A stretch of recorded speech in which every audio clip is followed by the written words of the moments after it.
For some of you who are newcomers,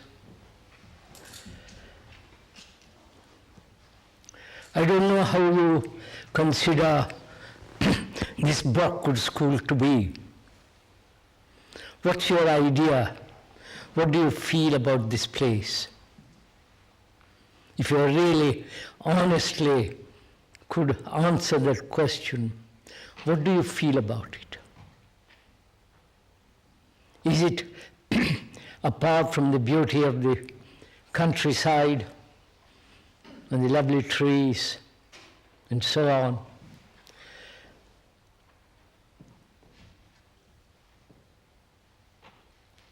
does this place mean anything to you?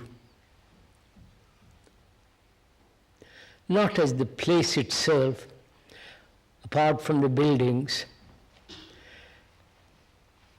How do you consider it? A place where you are going to learn mathematics, physics and biology and all the rest of it? Or has it something more than the usual sorting up a lot of knowledge and information? What does it mean to you?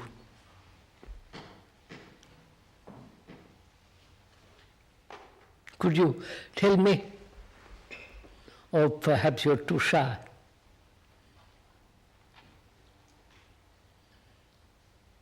Does it mean, if I may ask, does it mean a home to you?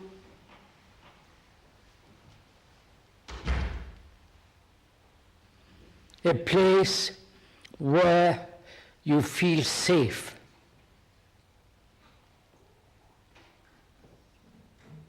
Where you feel people are looking after you? Like your father, mother. A place where the older members of this community feel that, do you feel that they will look after you? Not only physically, but also psychologically, inwardly.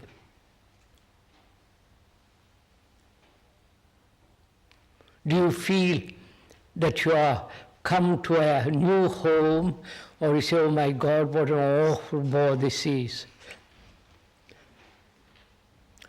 Homesick and rather frightened, nervous, adjusting yourself to new environment, and so you haven't quite made up your minds what this place is, or what this place should be, or must be.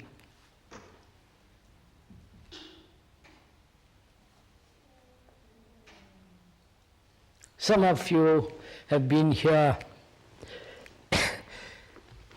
perhaps 8 to 9 years. When we started this place,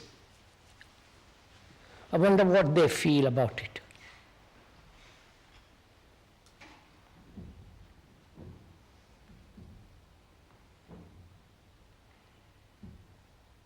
Very interesting if you could ask them and say, look, tell me what you feel about it.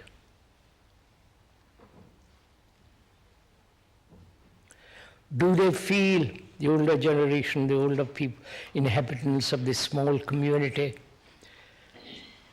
do they feel responsible?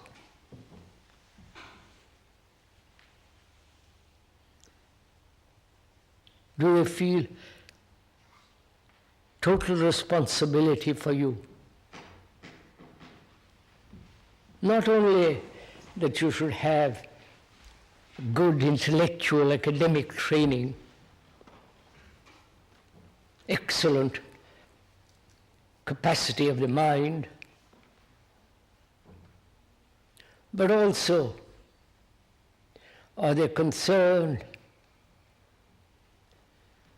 with your behavior.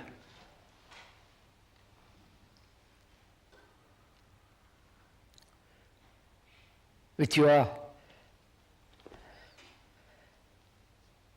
inward strength. Are they concerned that you will become just like the rest of the humanity? Go through all the suffering, the pain, the anxiety, the fear that everybody goes through? And are they concerned to help you not to go through that, be caught in that trap?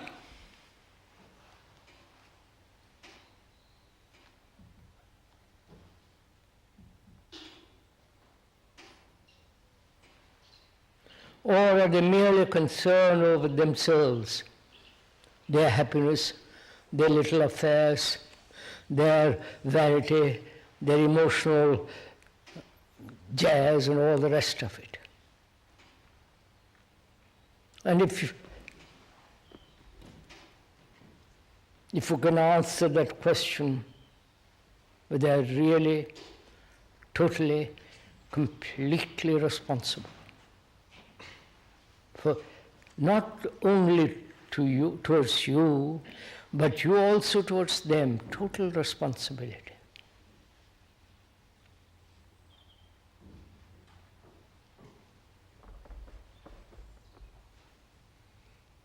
Do you feel, if I may ask, and you won't talk, unfortunately I wish you could, perhaps you will.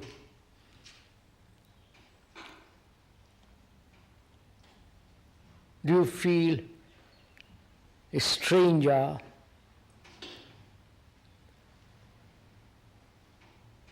entering into a quasi-intellectual, emotional, rather cranky place?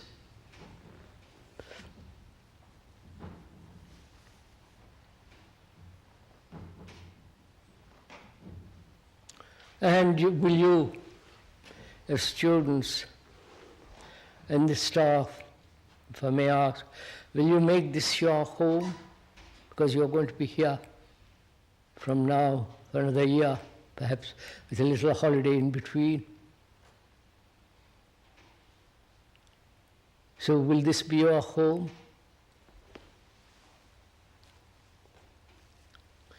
And when you are at home, neither the staff nor you can say, I don't like it, I will leave.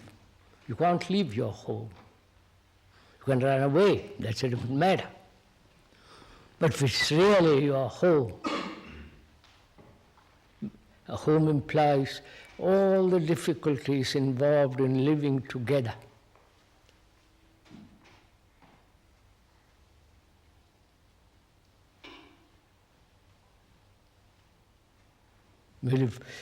Will the older people say, well, I'm sorry, this is, you're not acting as I think you should, and therefore I'm leaving. You follow what I'm saying, all this? I'm trying to find out trying to ask you so that you will find out for yourself whether you consider this place as your home.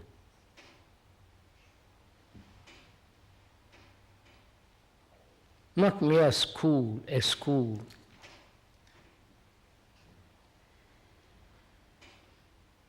But much more, where you looked after your clothes, the way you eat, the way you talk, the way you walk, the way you play.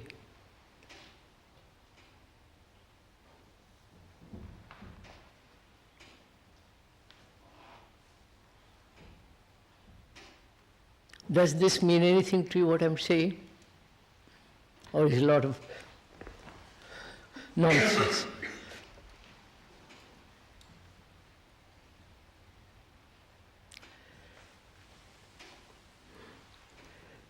If I can put the question differently,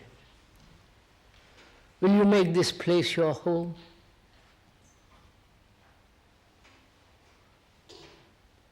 With all its responsibility. Of course, at home, you can always divorce each other. Father and mother can divorce, but they stick it out as long as they can, quarreling, biting, frightened, but they stick together as long as possible. That's the kind of home majority of perhaps people come. I hope you don't come from such a home. It's not a home at all there. But here, when you come here, and I hope you come because you want to be here, not because your parents or your neighbors or some kind of people urging you to go there, but you have come voluntarily, I hope. And if you have, will you make this place your real home?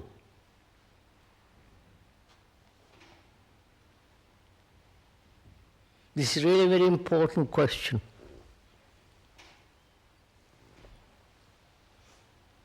Don't just brush it aside.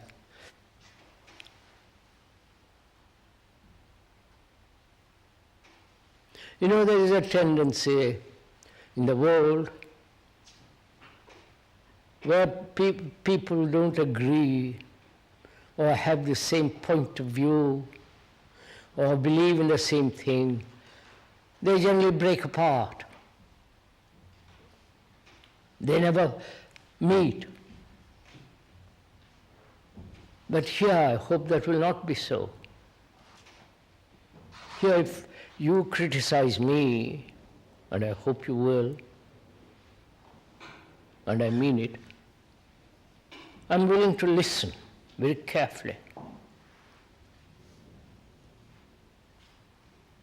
And if I criticize you, will you also listen carefully?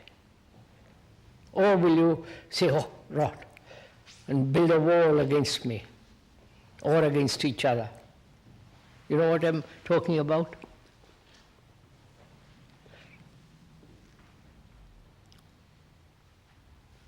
So, if I may ask again, what do you expect from this place?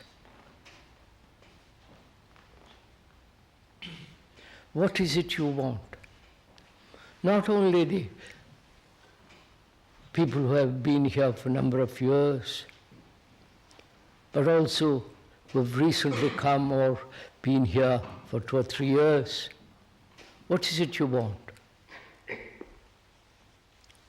Please, I'm asking not only the older people, older staff, but you also, the new students and the older students. What is it you want?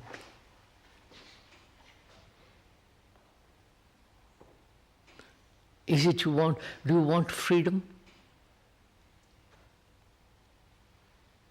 To do what you like? Is that possible to do what you like?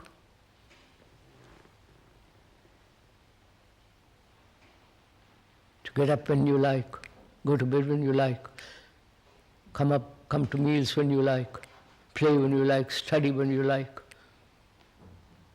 One can't live that way.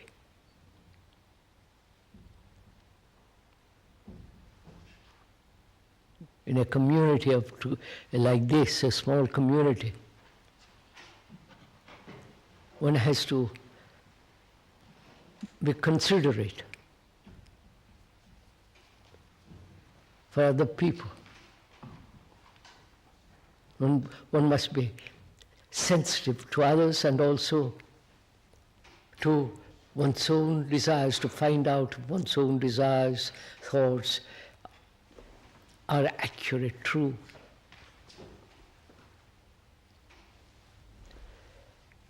Are you all going to sleep?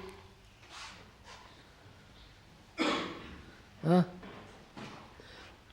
You're all dreadfully silent.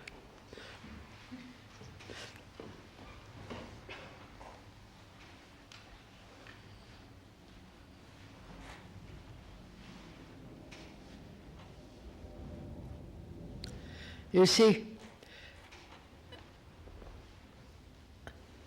one expects, as one does at your own homes, for the parents to do everything, to buy your clothes, to pay for you, for your education, for your food, for your transportation and so on. That's natural, because it's their responsibility. Here you are, come here, willy-nilly,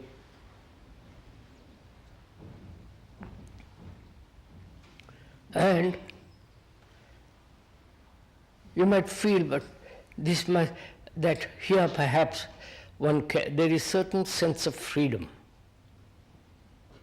a certain sense of having no authority to push you in any direction. So you may come here expecting a lot of freedom to do what you want. And it's one of the most difficult things to have freedom. With freedom goes a great deal of intelligence. If you haven't the intelligence, then freedom becomes a nightmare. Then freedom becomes a disorder. But you have to understand the nature of freedom, the absolute necessity of it for every human being. Then, with that demand for freedom, there also comes intelligence. Now, will that intelligence be cultivated here? Apart from ordinary daily subjects, examinations, and all the rest of that.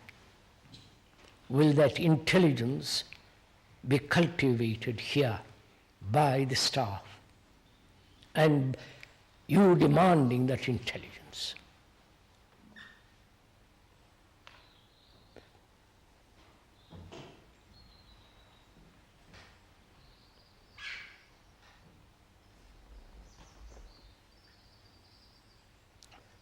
Is intelligence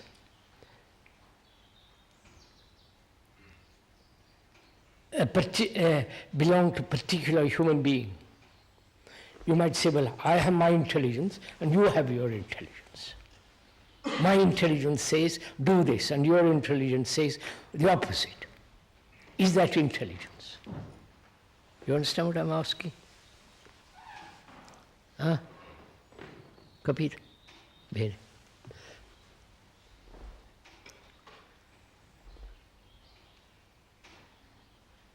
So we have to find out, if you are living together in this community, happily, with sense of excitement, sense of the extraordinary beauty of this place, we must also ask whether it is possible to have this quality of intelligence.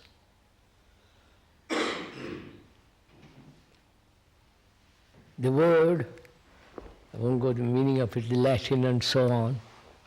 The meaning of the word is to have the capacity to listen to the word of another and the silence between the words. You understand what I'm saying? Is it all Greek to you? Oh, you know Greek. and Latin, so the others it may be completely Greek and Latin. Have you ever listened to what another has to say? Have you?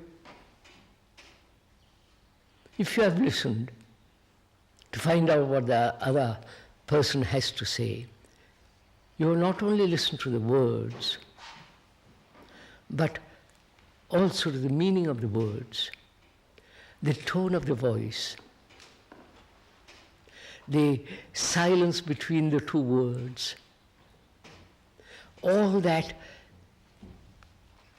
indicates the person who is talking, his nature, his character, his being.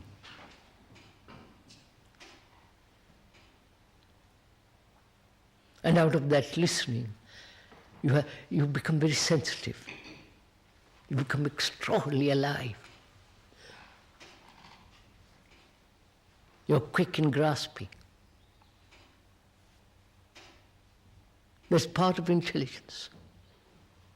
So that you don't block with your own prejudice, with your own opinions. Of course, those you know very well. But those opinions, conclusions, your own particular emotional responses interfere from listening. So can you listen in your class to your friend when you are having conversation at table? To listen that way. Can you? Are you listening that way now?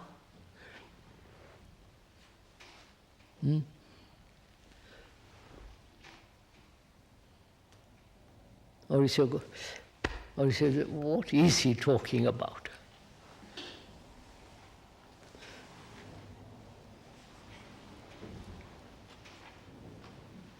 Would you kindly tell me, are you listening that way now? Try to listen to the word, the meaning of the word, the content of the word, the voice that speaks the word, the gesture, the whole feeling that the man is trying to express. Are you listening that way? When he says, is this your home? Will you make this your home? Will you be responsible for this place? Not only say, well, I leave it to the older people and I don't care, I won't look after it. But the total feeling of living in a community, working together, all that.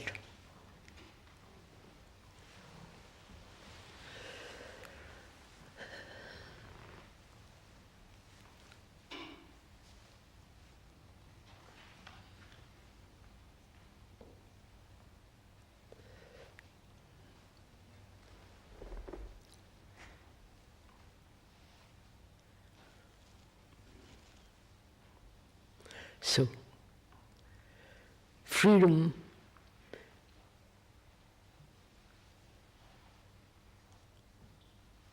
comes with intelligence. Don't say I must be free and without being intelligent. That's no meaning. But can you and the staff help each other to be intelligent? You know, knowledge is different from intelligence. You see that? I can have a lot of knowledge. I can read a lot of books, science, all about music, biology. I can have, be very, very erudite, scholarly. But I may be the most silly ass in the world.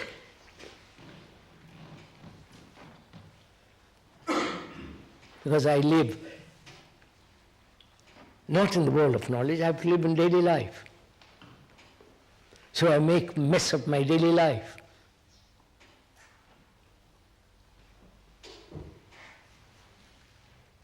So, knowledge is not applicable in one's daily life. I may be able to teach mathematics excellently, show you how extraordinarily interesting it is.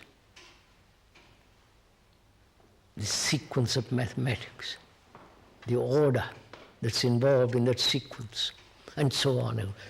But I may rather have a shoddy little mind, very prejudiced, narrow, without any affection, without any care. I teach mathematics like, like a machine,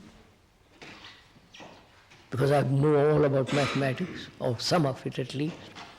And in my daily life, I'm jealous, anxious, nervous, brutal, inconsiderate, and so on. So knowledge is one thing and intelligence is another.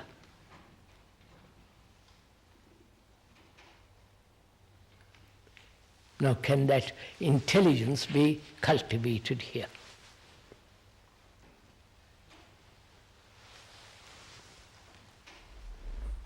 Say, for instance, we are as a community living together.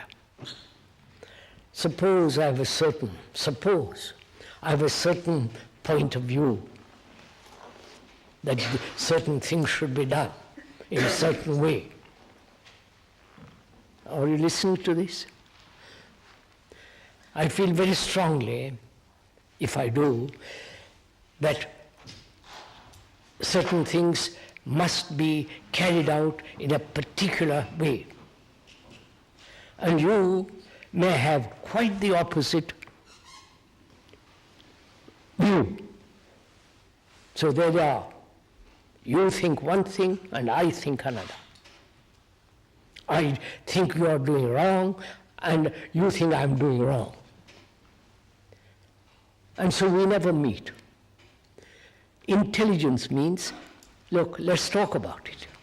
Let's find out whether what you are saying, what I feel, what I also think, whether they're correct. Or am I being merely emotional, sentimental, holding on to my particular opinion? Where intelligence is to talk over my prejudice and your prejudice and see if we can be free of prejudices, so we can look together at the same thing. You understand what I'm saying? That is part of intelligence. It's the most stupid thing to say, well, I stick to my opinion, my conclusion, this is what I think, and never budge from there. That's really absolutely silly. Whereas, say, look, this is what I think. I really believe it very strongly. Show me where I'm wrong. I'm willing to change. I'm willing to scrap it. But show me. Let's talk it over. That is part of intelligence. It's this super say, well, if you don't do this, I leave.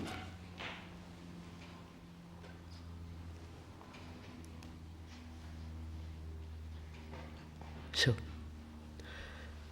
intelligence also implies tremendous consideration for others. Right? If you don't care for others, you can't have intelligence. So, may I ask, or is it too early in the beginning of school? Do you care for anybody?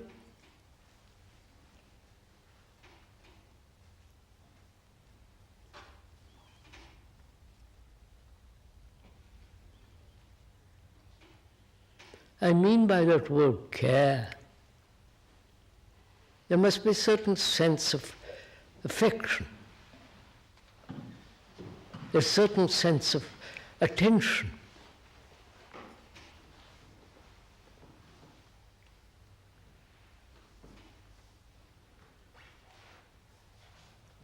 Able to accept and observe or investigate criticism.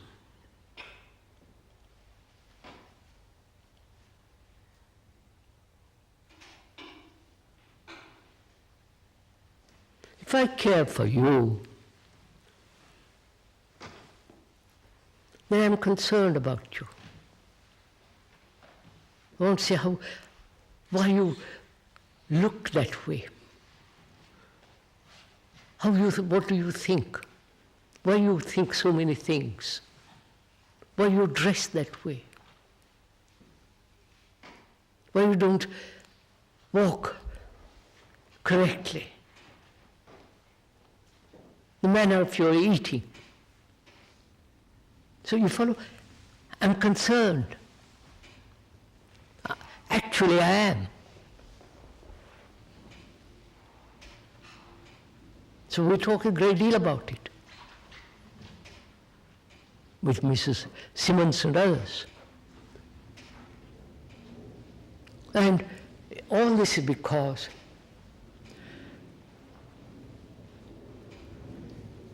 it's important to bring about a different society in the world.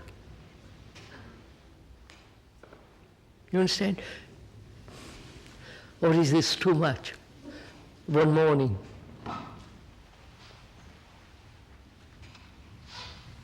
do you realize what our society is? How corrupt it is? How immoral it is? Everyone fighting each other. Each one being so terribly selfish. Each one wanting his way. My nation, your nation. Killing each other. It's a dreadful world. And here in a school of this kind, it's the responsibility of the older people, staff, that they bring about a new generation of people. You understand what I'm talking about?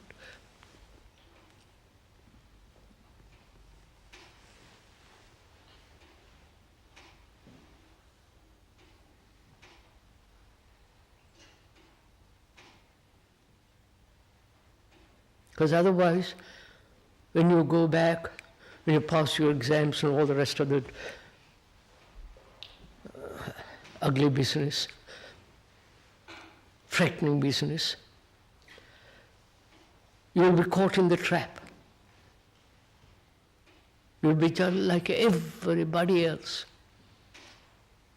quarreling, ambitious, greedy, fighting.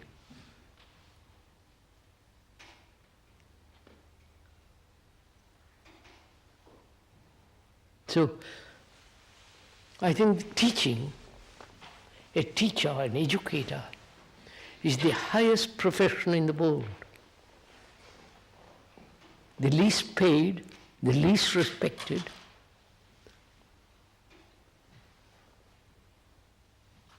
I don't think there's any teacher who's made an earl. Is there? Any teacher of a school meant to serve somebody or other.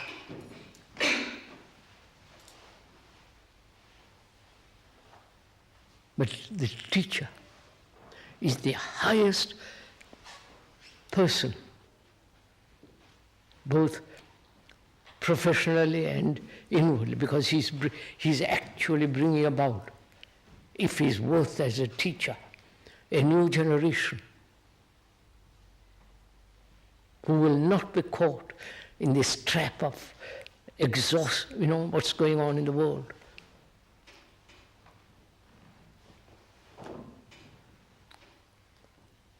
Well, Is that your responsibility as a teacher?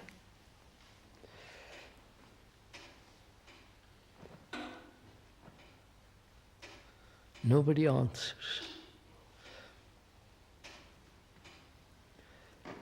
You know, if you throw a pebble in the pond, it makes waves. That's what we're doing. I'm throwing pebbles in the pond. And I hope some of you will catch that. Because I feel personally,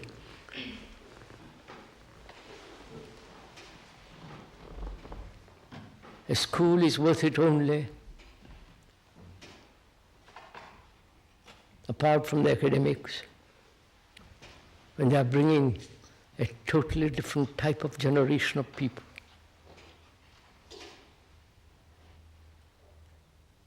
Who are happy throughout life, not miserable and happy.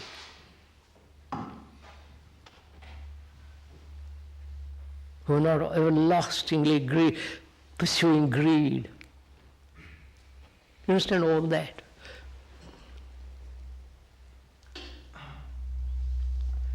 So I'm asking, is this your home, where you are being educated to be supremely intelligent?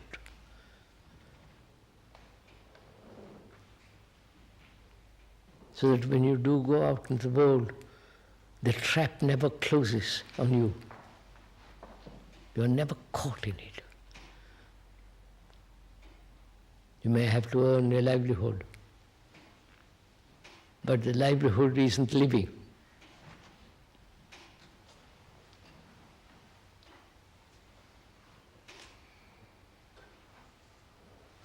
So is this enough for this morning?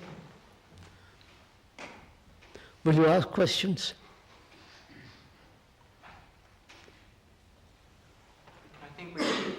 I'd like to, for the new students, talk about our responsibility here to this place and the freedom this place, how do you say?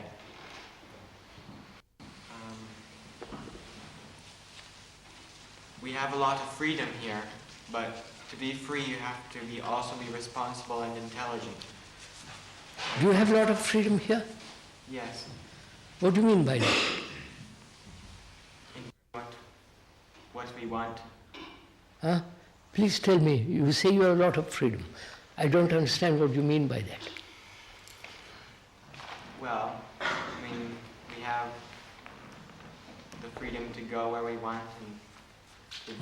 We have the freedom to go where we want and to do what we want. Is that go to the pub? I suppose so. Not attend classes? Climb a tree when you want to? Go out and play?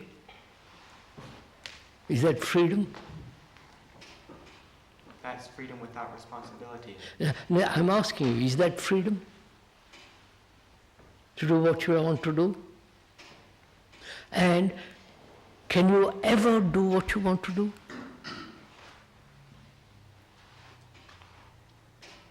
Oh, there's always the father, the mother, the teacher, the social environment.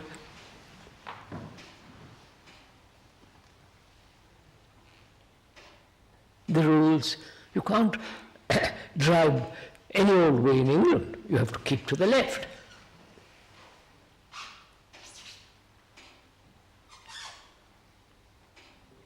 So I would like to understand, if I may ask, what you mean by freedom? That you have freedom here to do what you... Freedom here. I don't know what you... So what does that mean to you?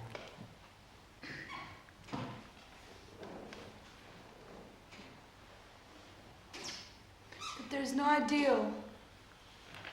Is it an ideal?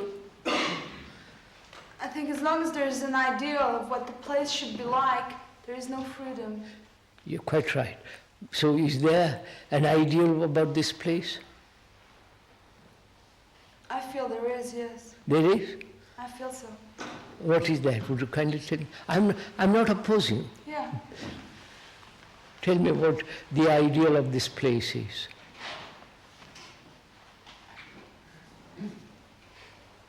I haven't got it personally, but others may have, perhaps they will also listen to this and contribute to this dialogue. You say there is an ideal here. What do you mean by that? The ideal way of eating, the ideal way of behaving. Bene. Andiamo. Let's go. Behaving. What is the ideal that you have here about behavior?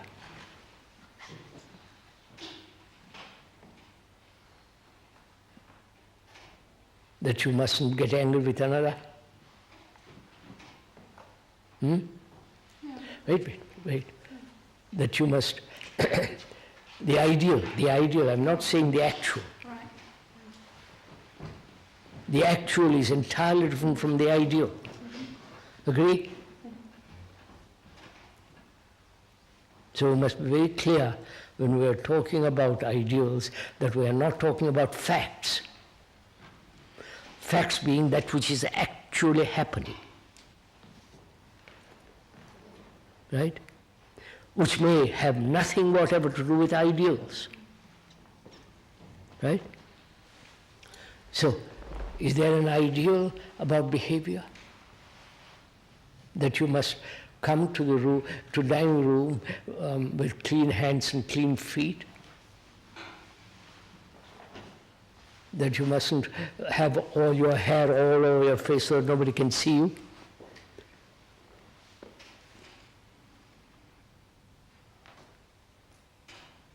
That you must get up at 8 o'clock or whatever time you get up? That you must exercise in a certain... When you talk about ideals, I would like to know what they are. Or if you don't like the word ideal, standards, principles, pattern, routine.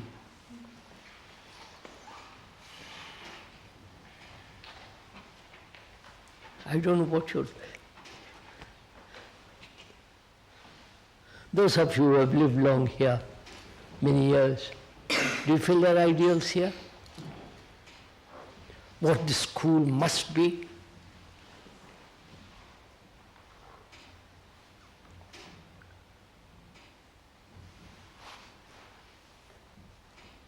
Say, for instance, I would like it very much that when you live here, you're the most beautiful person. Not physically, I don't mean that way. I hope that way too.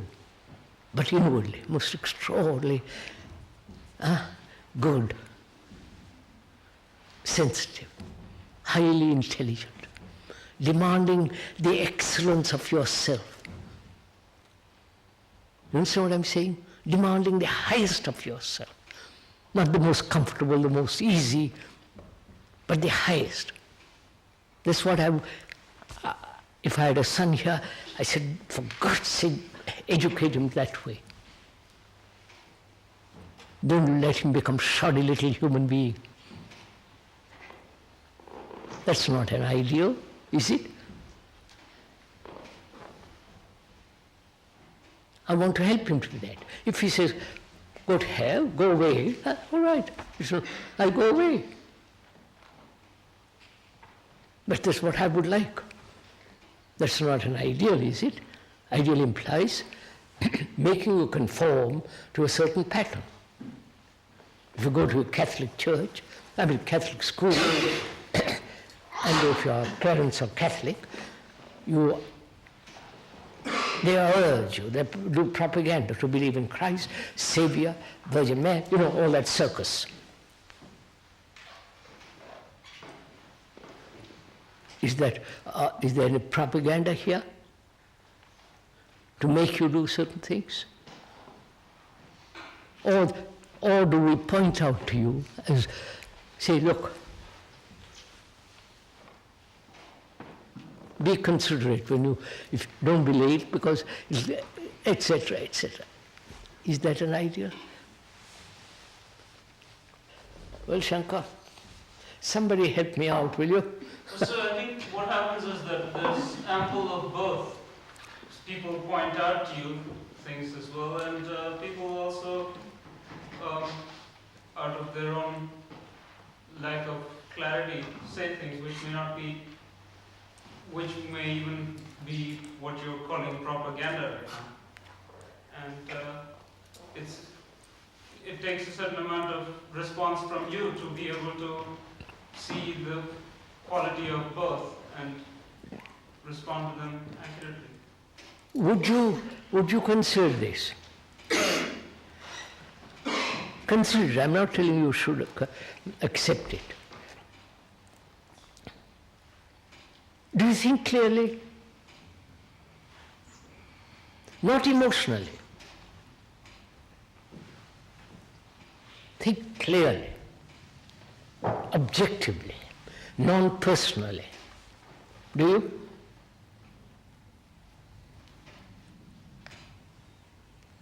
Do any of you? Me first and you second. To me this is so important. I must have this person next to me always. So, are you thinking clearly or thinking emotionally? You see the difference? Which is it you're doing? Thinking objectively, factually, non-personally, which becomes emotional. Then you're not thinking at all, it's just a bundle of nerves and emotions and reactions. So, if you think clearly, just a minute, listen to it, please. If you think clearly, you understand what I mean by clearly. If you think clearly, why should you have principles? I mean, why should you have ideals?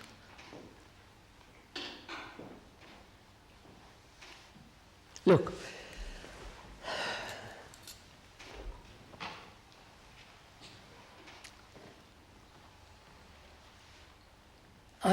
suppose I am jealous or greedy. Society has taught me, and education has taught me, and religion has taught me that to be non-greedy is the most respectable, most worthwhile spiritual stuff. That's ideal, you understand? That is, sometime later on you will be that. Right? You follow? But the fact is, I am greedy. So the ideal has no meaning whatsoever. I can only deal with the fact. And to deal with the fact, I must think clearly, not ideologically. You following all this?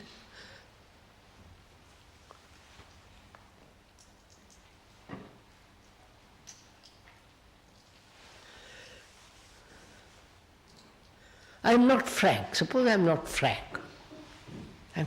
I think a lot of things about people, and I don't like, or you follow? And the ideal is to be open. But the fact is I'm not open. I'm secretive. So the ideal has nothing whatsoever to do with the fact. I can deal with the fact, but not with the ideal. Do you understand this question?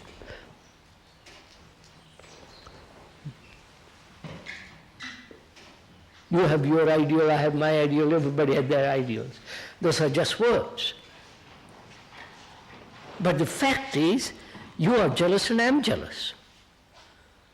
Let's deal with that fact. That's to think very clearly. From that clarity of thinking, comes intelligence.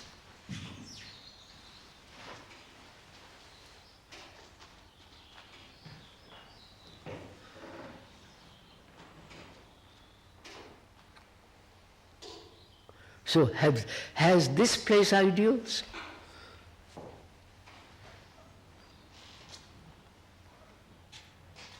Or if someone says to you, look, come with your hair combed and come not half naked to dining room, is that ideal? Wash your hands and face and comb your hair and feet and all that. No, not comb feet, but wash your feet. Then it's common sense. What about the ideal of to be intelligent? Huh? The ideal of to be intelligent. The ideal being? Of to be intelligent. Is that an ideal? Great Scott, no. That's not an ideal. Look, you see this mess around you, don't you? In society? The wars, the violence, the hatreds, the disease of politics, all that's going on. Right? Is that the way you all want to live? I may not see it that way, Krishnaji. Huh? I may not see it that way. But just see it. Why don't you see it that way? And there is everybody killing, you follow? But I'm comfortable here. I have 3 meals a day. I'm pointing it out to you. All right, you may not see it that way, but I suppose I point it out to you. Do you refuse to see it that way? So no, society is the most perfect organized world. It's the refusal to see what is actually going on in oneself and outwardly is the most stupid thing to do. And if you say, well, I like to be stupid, all right, that's a different matter.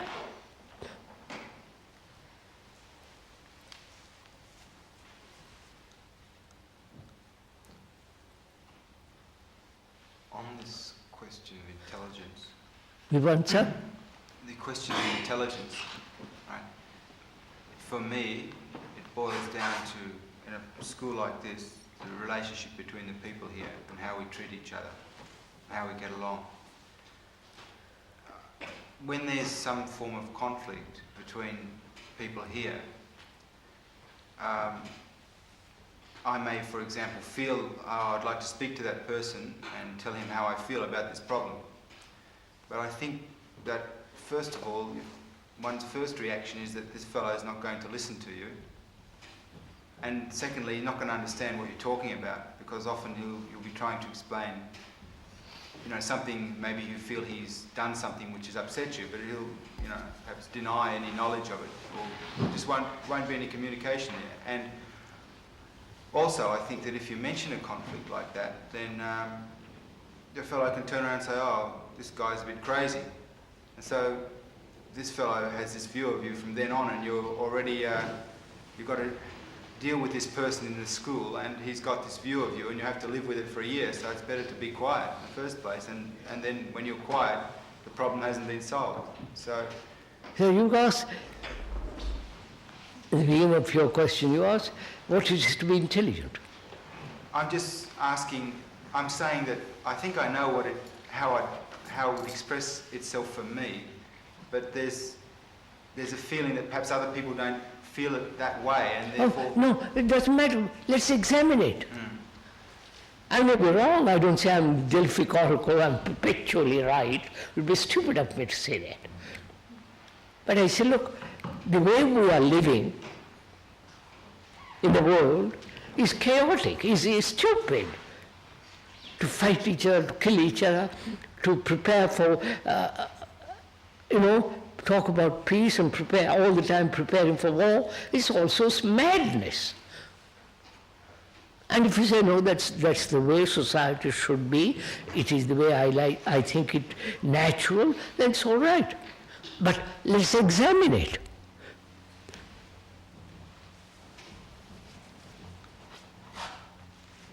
You see, like a very devout Catholic, I've talked to a great many of them, the monks and some of the high dignitaries of the Catholic world, they refuse to discuss. It is so. It is so. That's the end of the conversation.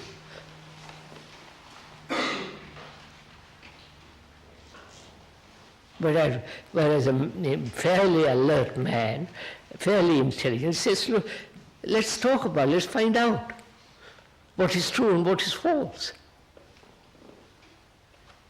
But if you say, sorry, what I think is right, what I do is right, this is divine providence that's telling me what to do, then you're up a gum tree.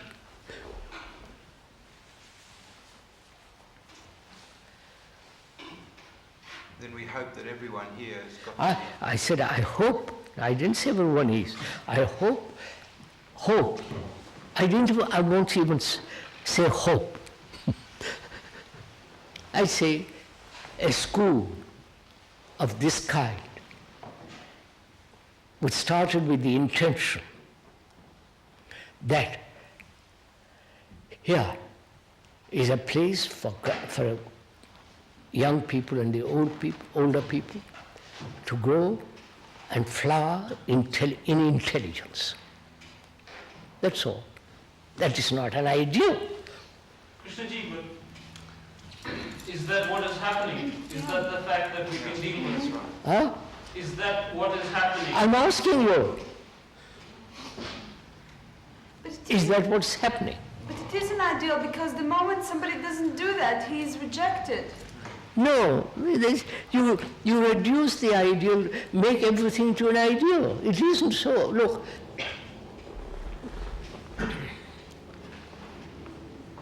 I would like you to be extraordinarily intelligent. I like you to be, if you're my daughter, if I'm responsible for you as an educator, I would like you to have a very, very good mind and an excellent heart with affection, with care. Isn't that already an ideal? No. I don't see that. Sorry.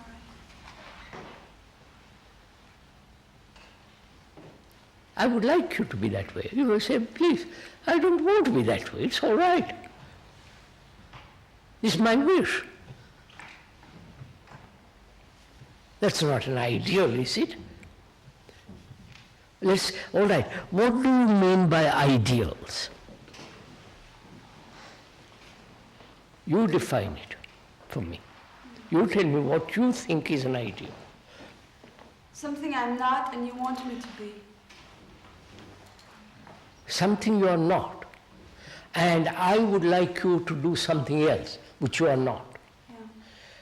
Yeah. Now, so I say, all right, what are you? Factually, not spin words. What are you? Actually.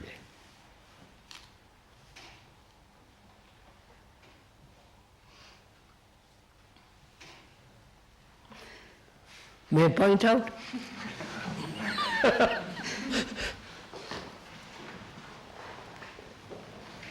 We can generalize it, not particularize it and say, well, you are that way. Generally, people, including all of us, are very self-centered and selfish. Right? Right? I must have my way, otherwise I go. I can't work with that person because I don't like him, etc., etc. We are self-centered, selfish human beings. That's a fact. Occasionally we throw that away and we very so on. That's a fact. Now, someone comes along and says, look, if you live that way, you're going to create chaos around you. Right? Right? Which is what's happening in the world. Each man, each woman wants his way. No? Contradict me, please.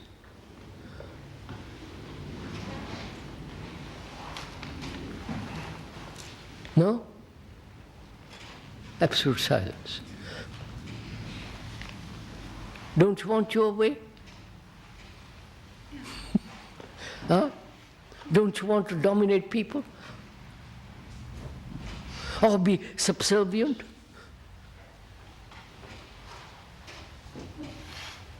Don't you want to assert yourself? Fulfill yourself, whatever that may mean? Try to identify yourself. Be yours. Huh? Don't you? That's of facts. Someone like me comes on and says, look, if you live that way, look what you're doing, what chaos you are creating around yourself, how miserable you're going to be. That's not an ideal. Break down, change that which is. That's not an ideal. If I say no, do this, you follow? And I will not allow you to discuss it, talk it over. This is right. Take, for instance, people are violent, right? Including us. People are violent. The ideal is non-violence, right? Well, that's it. You got it? That is, not facing the fact, but inventing an ideal which is non-violence. So, by trying to live non-violently, I'm still carrying on with my violence. No? But by trying to live intelligently, you're still not intelligent. Intelligence is to say, look, I am violent, right? That's a fact.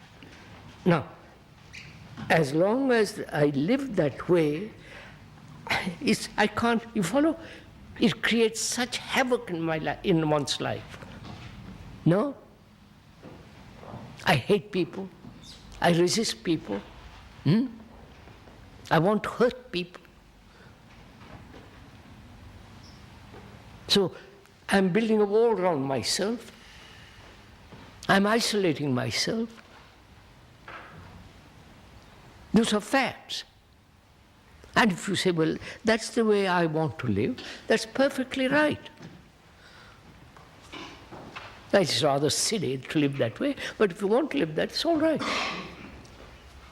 But to say, look, let's face the fact, let's see if we can't change the fact. You follow? That is intelligence. In that there is no ideal.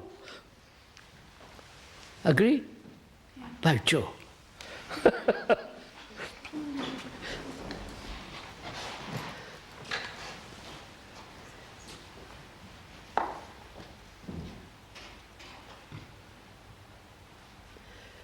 May I ask a question in return? Are you being helped or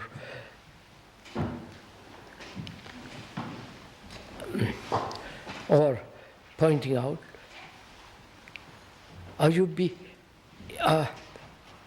growing here in intelligence? Not her, you. Don't look at her.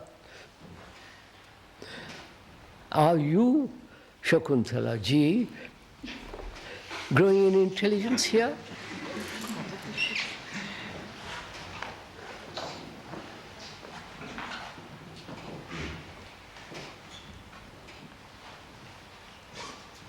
Are you So you understand what I'm talking? Are you Krishnaji, can I ask something? delighted? Go ahead, sir. I said delighted. Suppose there is a teacher. Now, you were talking about teachers earlier. And there is a teacher who is self-centered, say, who's self-centered, who thinks emotionally and who does not have this intelligence.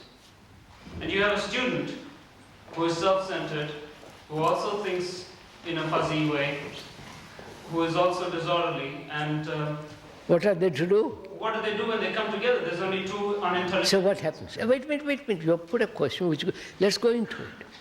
You are selfish, and I'm self. Suppose I'm too. I'm your teacher. What shall we do?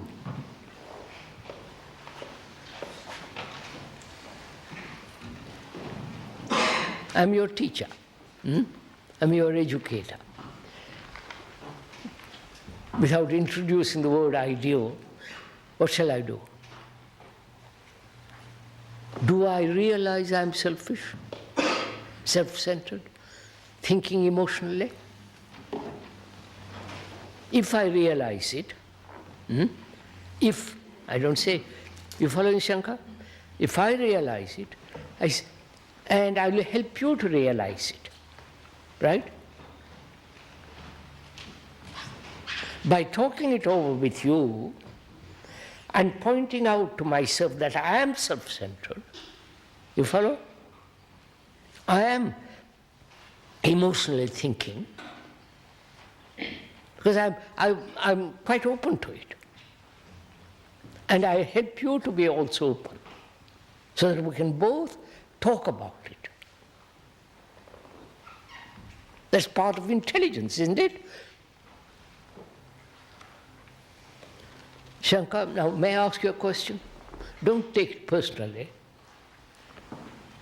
So you have been here for some number of years.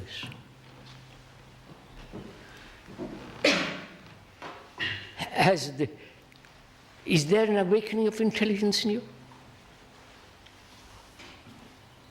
I'm asking you, which implies all of us, to think clearly, factually, unemotionally, not resisting others' criticism, others, whatever it is, inviting, looking, demanding the highest possible excellence of yourself.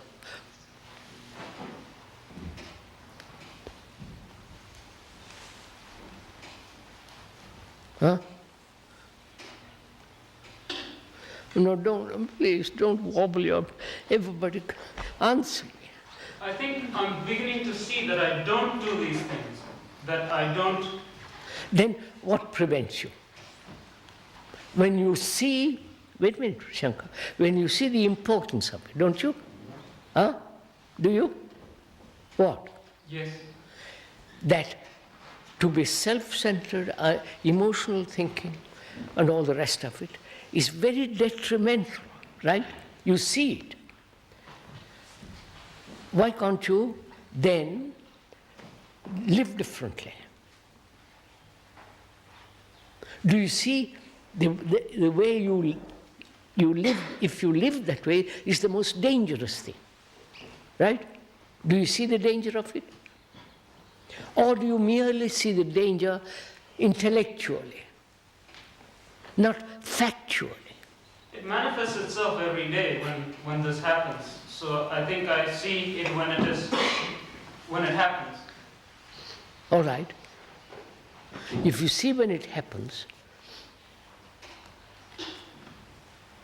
how will you, what will you do to prevent it from happening? You follow what I'm saying? What will you do? If you say, I mustn't, that becomes the ideal, right? But if you say, yes, this is a fact, what shall I do with it? How shall I change it?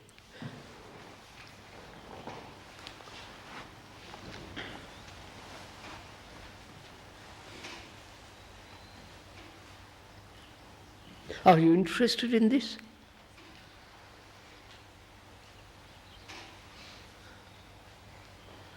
Are there any of you interested sufficiently to give your energy to say, look, this is what I am, actually. Help me to change it. Do you want such help? Now be careful now. You can't say, after asking for help, kick me in the face. If you want, say, look, this is the way I live, this is the wrong way to live, I realize that, but I don't know what to do, how to change it. Huh? Do you want me to tell you what to do? I will, but it must be a tremendous demand, not just say, yes, tell me all about it.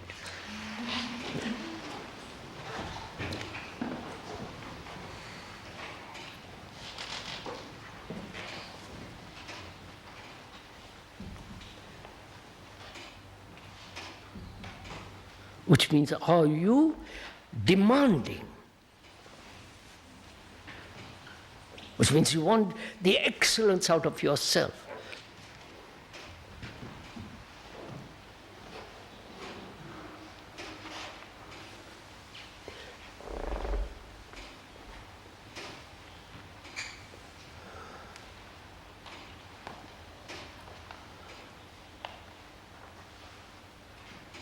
Or you want to be comfortable, easygoing, accept everything as they are, much simpler.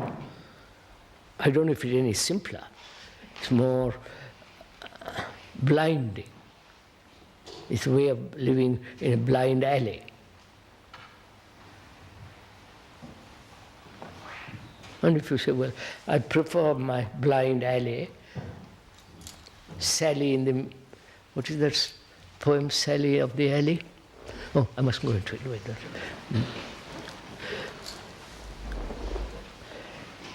Then you live that way. But after all, a school is a place where you're learning, right? You're learning. Not about mathematics, geography, but learning about yourself, about where...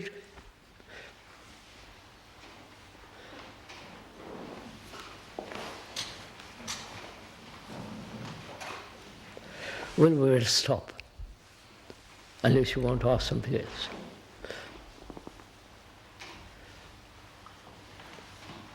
Sorry, we can't have this kind of discussion at the beginning of the school, but we're going away to France till the 12th. I'll be back on the 12th. We'll be back on that day, and then we can have a lot of meetings before I leave for India. I had not a lot of meetings, some meetings. That is, if you want.